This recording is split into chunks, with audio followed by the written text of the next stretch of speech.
Hello there, my friends. So I was going to install Canva on my phone, but then I realized I don't even know how much room I have on my phone. So here's how you tell how much room you have on your phone. Go to Settings, and then your Apple ID will pop up there and some stuff like that.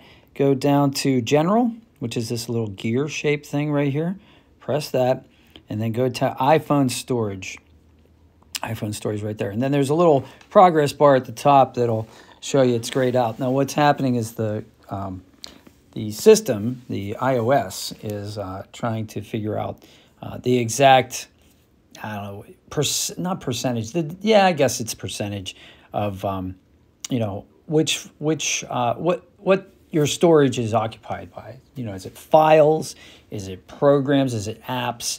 Is it just the general operating system?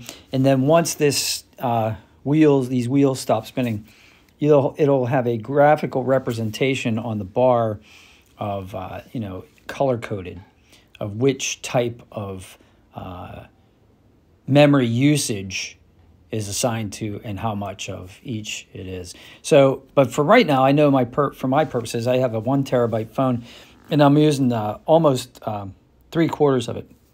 So it's going to be time for me to like break down and get iCloud and store some stuff in the iCloud and pay Apple every month for storage. But, you know, which I've been trying to avoid. But anyway, that's how you find out how to do that. So if this video helps you at all, go ahead and smash like. And if you have any more questions, put them in the comments, because I like to hear, you know, what you're saying. I hope this video that explained to you the iPhone storage and how to get there was useful to you. So I hope you have a great day, and see you on the next one. Take care.